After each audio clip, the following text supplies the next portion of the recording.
No. All right. Hey guys, Greaves here. We're going to take a look at the series circuit. We're moving on here, okay? So, wrote a couple things here. Series circuit. Right now, just pay attention, okay? One path for current to flow. We took a look at current, right? We took a look at voltage. We took a look at resistance. Yesterday, we figured out how to find the resistance of a wire. Now, we're going to put everything together. We're going to start analyzing circuits, okay? So really to get a good understanding, I'm going to go back to that water analogy, which we used a week or so ago, right? I know it's going to be a little tedious at first, but it really makes it much better understanding of what's happening. So let's take a look. Let's draw myself a real, right now it might be a little bit complicated for you, but let's just draw a circuit. Here we have a circuit, right? So I have a battery, a voltage. Let's call I have a resistor 1, resistor 2, and resistor 3. What's going to happen is the voltage, right, source is going to push electrons out of the battery. You know, to look at this, right, circuits is just somewhat abstract. Trying to tell you guys about electrons moving through a wire, going through a resistor, etc. just becomes a little bit much. So let's go back to this water analogy, okay? So remember, what does a pump do, guys, right? Remember, we talked about this just a little bit before. All right, so let's take a look, right? So I'm going to have this pump hooked up to a water source, right? There's a valve. We talked about a valve, right? What a valve does, right? So here's another valve. Here's another valve. And we're going to get this whole, right, system back to the pump. Right, so let's talk about the pump again. What does a pump do? Pump creates high and low pressure, right? Remember what I asked you to think of the voltage source, right? Remember one of the ways I wanted you to think of the voltage source, it creates high and low electrical pressure, right? So here I have my pump, right? It's going to pump water, right? What does it pump out? Well, we got this water, right? And it's pumping through, right, my 3 valves, which, by the way, are equivalent to my resistor.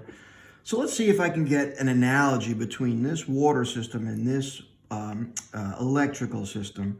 All right, remember, what does the water pump do? It pumps water, H2O. But let's take a look at this series circuit. What's my first definition here? Only one path for current to flow. So let's take a look. If I tell you that I have this pump pumping, let's say 10 gallons, right? If 10 gallon leaves the pump, what has to come back to the pump? Well, 10 gallons has to come back to the pump. And let's go take a look. It comes out of the pump, it goes around this pipe. And would you agree that 10 gallons must go through this valve right here? If 10 gallons go through this valve, how many gallons are going to go through this valve? 10. And this one, you got it, 10, right? So let's take a look over here now. If I tell you that I have some current, I don't know, 1 amp coming out of the battery, right, and it goes around my loop, doesn't 1 amp have to go through this resistor? And doesn't 1 amp have to go through that resistor? And doesn't 1 amp also have to go through that resistor? So guess what? We just came up with a little relationship here, right? We just made an analogy between water going around the water pump and electrons going around an electrical pump, okay? Or I should say electrical circuit, right? And what did we say? 10 gallons that come out of the pump must go back in. So if it's only one path through it to flow, it must go through this valve, must go through that valve, and must go through that valve, right? If that's the case, right, my analogy is the current behaves the same way. So look what we did. We just came up with one of my series circuit relationships, and that is that the current that comes out of the battery, which by the way I'm going to call total current, must go through resistor 1, must go through resistor 2, must go through resistor 3. Why is that? Because I am in a series circuit and there's only one path for current to flow. So one of the relationships and how we write that is the current that comes out of the battery must be equal to the current that's going to go through resistor 1, subscript 1, must be the same exact current that goes through resistor 2, must be the same exact current that goes through resistor 3, and I'm going to say dot, dot, dot. Okay? So that's how the current acts in a series circuit. All right, what else happens here? All right, let's go back to what other relationships do I have? Let's go back to my pump system again. Remember, right? Pump creates high and low pressure zones. So let's suppose that I tell you at this point right here, I don't know, I have 100 psi, 100 pounds per square inch, right? If this is the high pressure zone, this has to be my low pressure zone, and then for argument's sake, I'm just making it 0. Is that okay? So I have, right, a pump pressing 10 gallons, right, out this right? And it's going to get to this valve right here. So what has to happen? Well, it looks like I have 100 psi has to squeeze, right, 10 gallons through this valve. And what's going to happen is it's going to take some of that pressure to get that 10 gallons through this valve, right? So here I'm going to say that I have 100 psi because it's all connected to the same thing. Let's argument's sake, I'm going to come up here. I'm going to say that I'm going to put another gauge there. I'm going to say that's 80 psi. Well, let's just take some numbers here. It took 10 gallons, I should say, went through this valve. Well, how much pressure did it take? Well, if I measure the pressure here and the pressure here, lo and behold, the difference in pressure, it looks like 100 minus 80 is going to be 20. All right, well, I just had a pressure loss of 20 getting 10 gallons through there. All right, so I got squeezed 10 gallons through this valve. What do I have left? Well, I have 80 left. Let's put a little valve up here again, or I should say a gauge, and let's say I have 50 psi. Well, lo and behold, what just happened? I still need to squeeze that 10 gallons through this valve here, and how much pressure was lost pushing 10 gallons through there? 80 minus 50, that looks like it's going to be what? 30. So I had a pressure difference of 30. Well, let's take a look. I had my last remaining valve, and we told you down here that I had 0 psi. What's the pressure needed to squeeze that 10 gallons through my last valve? Well, it looks like the pressure difference is going to be 50. All right, so what is that? How does that relate to a series circuit over here? Well, in the pump, some of the pressure was used up, right, getting 10 gallons through these different valves. And the valves act like resistors. So what happens over here? I have a total voltage, total electrical pressure, that has to push the same exact current through these resistors. So what that means is some of that voltage is going to be used up, pushing that current through those resistors. So I'm going to use the word shared, but it's not really shared because I don't want to mislead you, say that it's shared equally. It's shared on depending on the value of the resistor, just like the value of my, or I should say, my valves, depending on how open or closed they were. This guy here, 10 gallons, only took 20 psi. This guy here, 30 gallons, went through in 10 gallons went through in 30 psi. This guy I got in 50 psi, right? It took 10 gallons. So it looks here, right? These valves are a little bit more open and closed, right? Some are more open than others, right? Obviously, the less pressure needed to get through, they're going to be more open. And that's my relationship between my resistor, right? So what happens here is the voltage total is now going to be shared amongst the resistor values, right? So the total voltage is going to be kind of used up, pushing that 10 gallons, or whatever current that may be, through resistor 1, plus resistor 2, plus resistor 3, plus ... Okay? So there's my relationship for the voltage that's going to be used up going through different resistors. All right, what about the total resistance, right, of the circuit? I'm just going to give it to you now. What do you think, right? Let's take a look. This circuit is not alive, right? It has no brain. It's just pushing, right? So this voltage source here is going to see some overall resistance, and it just spits out a current, right? So what do you think the voltage, I should say the total resistance that the battery is going to see?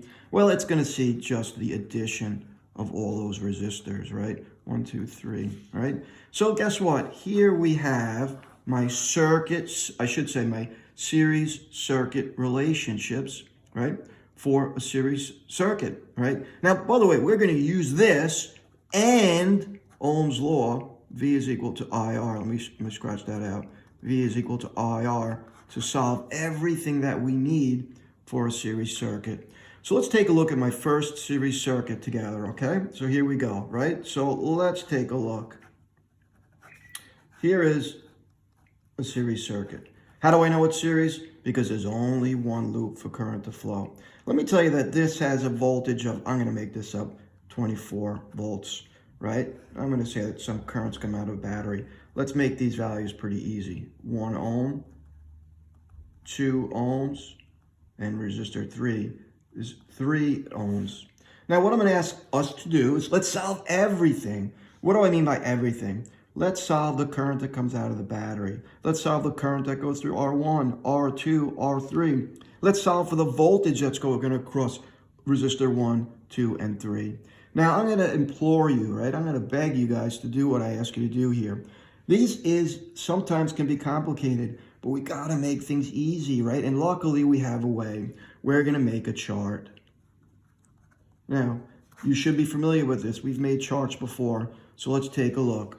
All my charts, heading VIR. Why VIR? Hopefully, if you look at VIR, it should remind you of Ohm's law, right? So, chart heading VIR. All right, those are my columns. How many rows do I make? We always make one more row than resistor. Why is that? Because I must include the battery. So I have row 1 for resistor 1, row 2 for resistor 2, row 3 for resistor 3, and row 4, which I'm just going to call total. That is my battery. All right, so what are we going to do? Let's fill in some information that I know. All right, what do I know? Resistor 1, 1 ohm. Resistor 2, 2 ohms. Resistor 3, 3 ohms.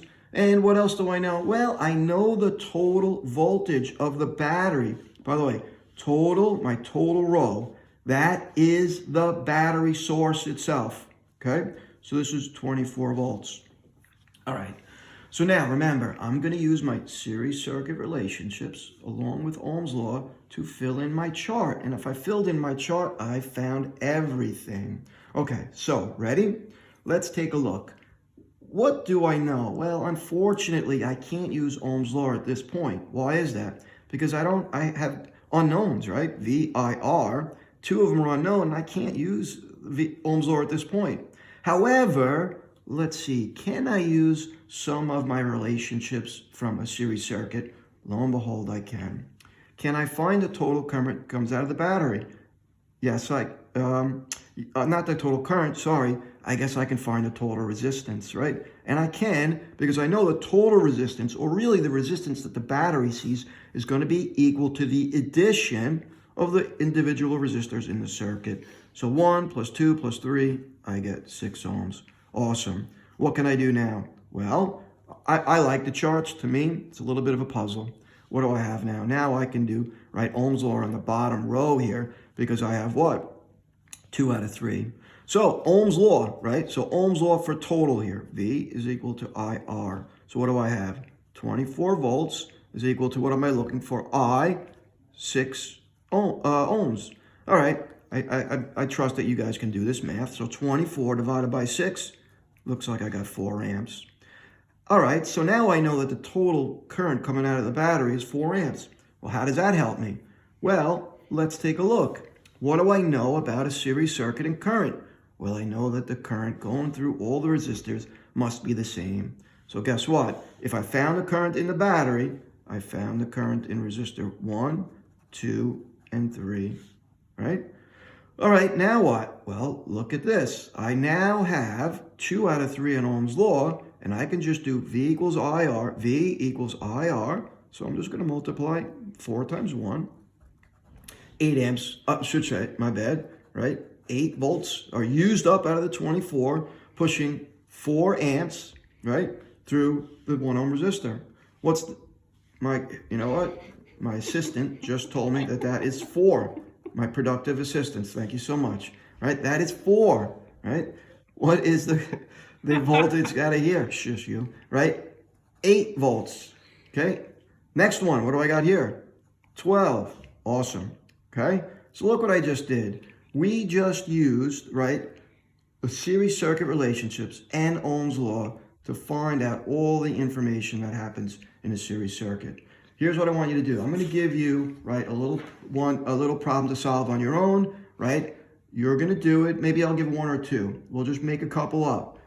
I want you to turn off the video, right? Do these problems. I will post the solutions, right, and we'll take it from there. So let's just make a couple of things up. Let's suppose I have another circuit, guys, right? Right, so let's say I have something that looks like this. So what do I have? Let's make this 50 volts. Let's make R1 2 ohms. R2 is 4 ohms. R3 is 6 ohms.